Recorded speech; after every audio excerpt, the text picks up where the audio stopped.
Hi guys, well as you can see I've made a start to the battery box stroke power steering support in the front of the car here, but I'm currently waiting for bits and pieces to come on the post. So while I'm waiting, I was thinking of trying to build some way of building a cradle to support this and whatever other bits and pieces have to go in on under the bonnet.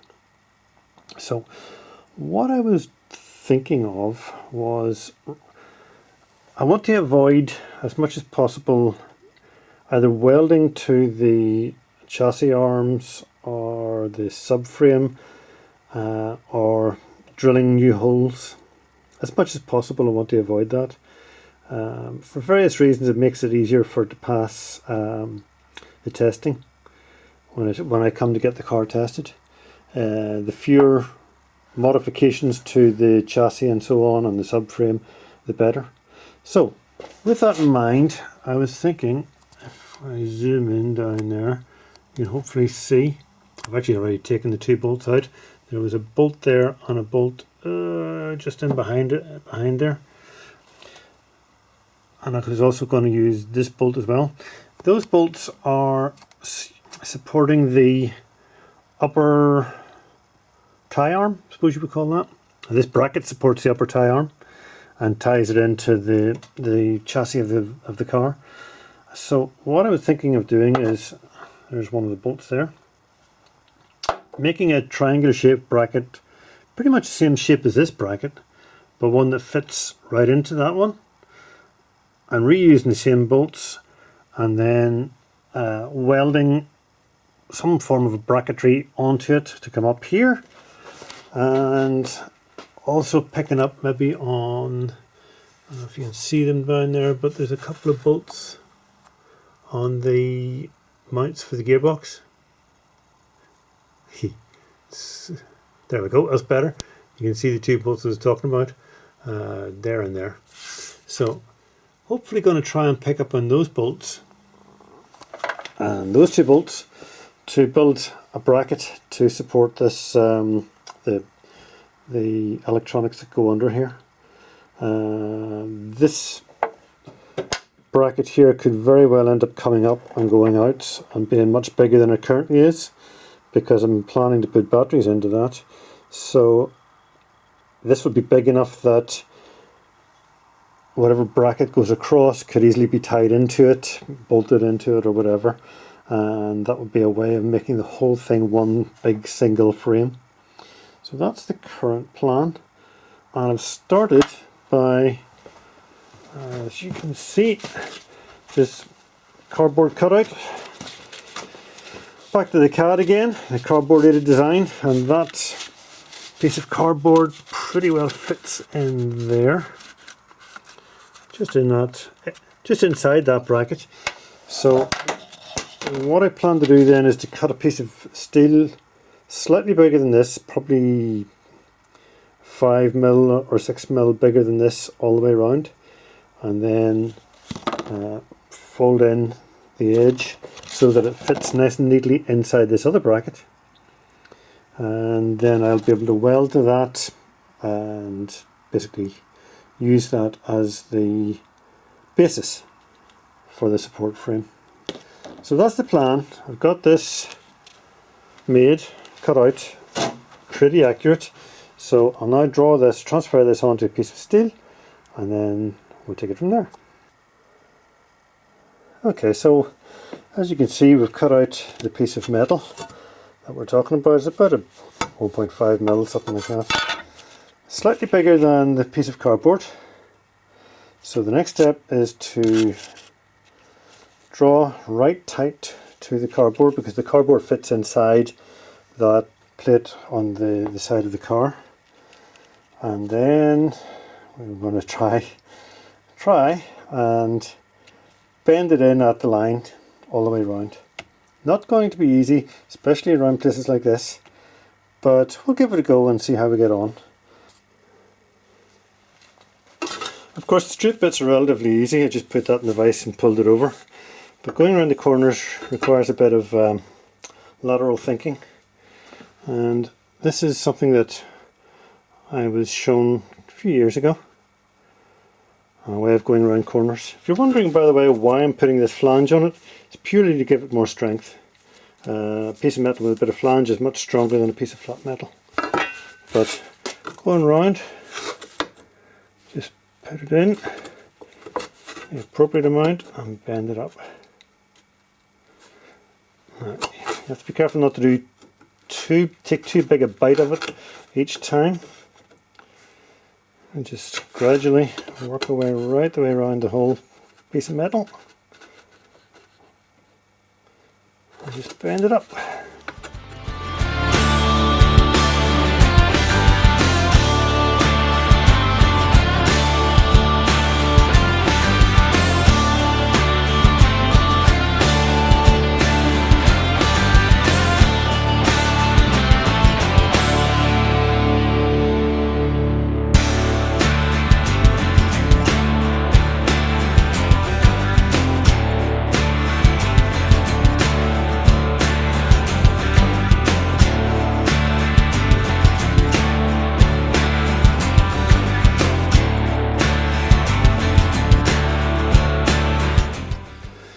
Okay guys, so the next step, or the step I'm going to take next anyway, is to start making a bracket up for the gearbox end of the engine bay. And the plan is to weld a bracket onto this plate, which is the upper tie bar secure mounting plate on the right hand side or driver's side. Going to weld something onto that which comes up and then goes along and then goes down and attaches itself to this side. And to do that, I've made up this bracket. It's just, I think it's 5mm steel, something like that, and that's just going to sit in there just like that.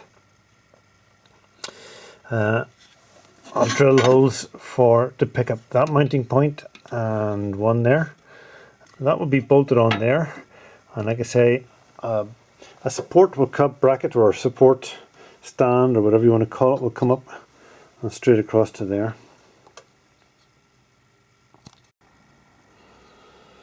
Well, as you can see guys, this is the original mount for the inverter, and I think also the power distribution module was bolted onto the back of that. There's probably other bits and pieces were bolted onto this too, but this is the original Nissan Leaf frame for holding up the inverter. The inverter went into these 4 bolts here. It's not a million miles away from fitting straight in with a little bit of support, but I think what we'll maybe end up doing is just cutting off this top part and just maintaining that, and then making up the support some other way. But this is giving me food for thought as to how I'm going to achieve this. I've already got one mounting point here on this plate, and I've got another mounting point down here on a plate that I've bolted onto the chassis leg. So I need another mounting point.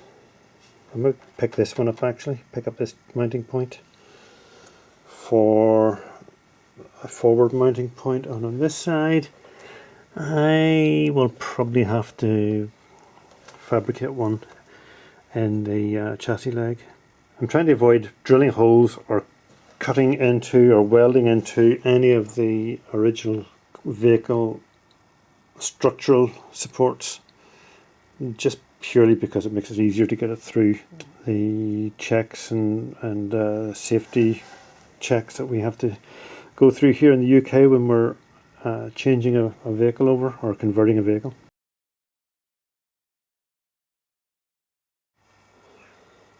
Right guys, well, as you can see, we've got a little bit more done this weekend.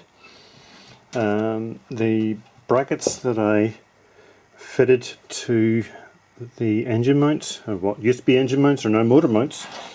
At that end is a gearbox mount, at this end is motor mount.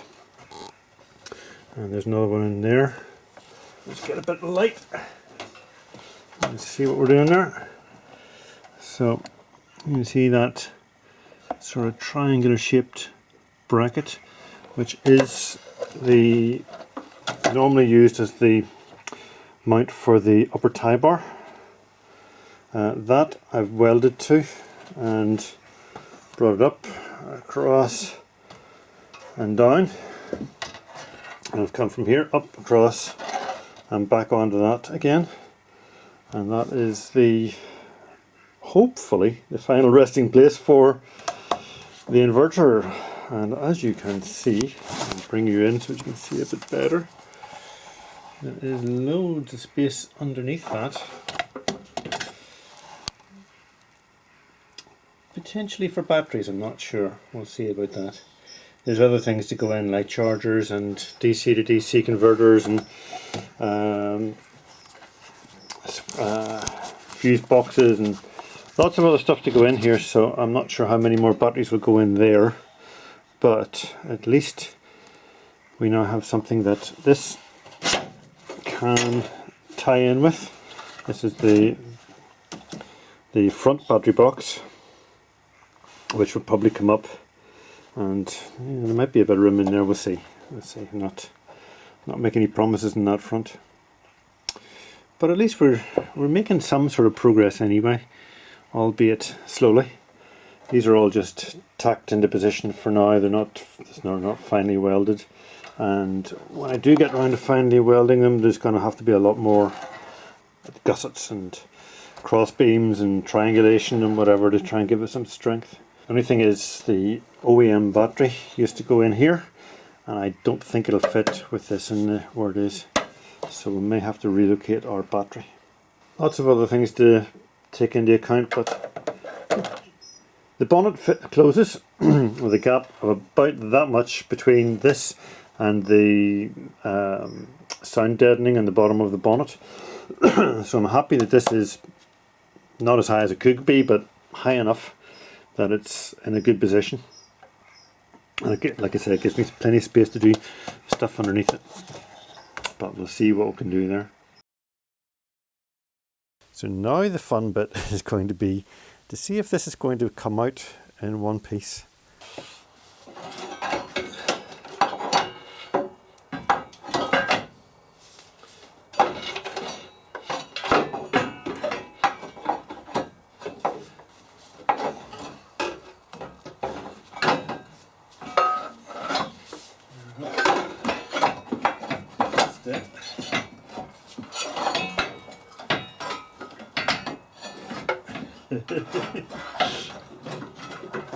Come on.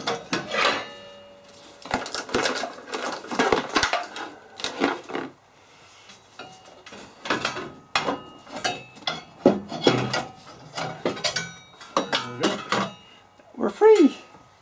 So this is the frame, as you can see. It's not particularly pretty, and it certainly won't be pretty when I'm finished, but this is just the start of it. There'll probably be some sort of a bar going across there for triangulation, and maybe another one coming up and across and down to put something across on the top. I'm not sure, we'll see. But I'll just go ahead and get this welded up now and put it back in. Hi guys, well, I have changed my mind about this so many times it's not funny, but I think this is going to be the location for the inverter, this box here. Now, several reasons for that. This is the cable, the OEM, as in the original equipment manufacturer cable, coming out of the motor and going straight up into the inverter, so that's its natural place where it wants to be. It's kind of the location where it was in the original car. So I don't want to mess with this cable for several reasons. It's an expensive cable, it's shielded, it's made that length and shape and size and strength for a reason, so I'd like to keep that as it is. that puts that cable in kind of an awkward spot when it comes to everything else. So I'm just having to work around that. As you can see, I have welded a gusset onto this. So that's all triangulated and strengthened. So that is now strong. So there's lots of triangulation, lots of strength has been put into this area. So what I think I need to do now is just go ahead and start fitting this. Alright guys, well as you can see we're making a little bit more progress. We have the inverter bolted onto the top of the frame now. We'll have the frame strengthened in quite a few places. We've got a bit of triangulation down over here. Strengthen up this side.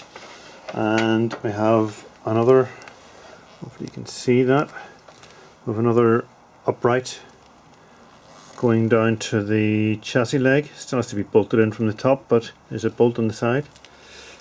And it has a strengthening bar going across. So I'm happy now that this is strong enough to take batteries. Wasn't happy with it before. I never thought it was strong enough for batteries with just the four legs coming down to support it. But I'm happy now it's strong. Plenty strong enough for batteries and plenty strong enough for everything else that's going on to it. It still might get tied into the bar that's going to come down here, or the frame is going across here for, there'll be more batteries there. But we're getting places, very very slowly, but we're getting there. My fabrication is not the best, certainly not the fastest, but we're getting there. Hopefully I've accounted for everything. As you can see, there is no longer a bracket to support the ECU compartment box, and that whole area I think is, well, I think I have to make up some sort of a box for the ECU. The old ECU probably won't be used anymore, but for the rest of the connections and so on that were in with that. Anyway, that's, as you can see, we're getting places. I'll take off the inverter now and let you see it without the inverter in situ. Okay, so this is the frame without the inverter on it. You can see that bar a little bit better going down. It still needs to be finally welded in. It's just tacked in for now.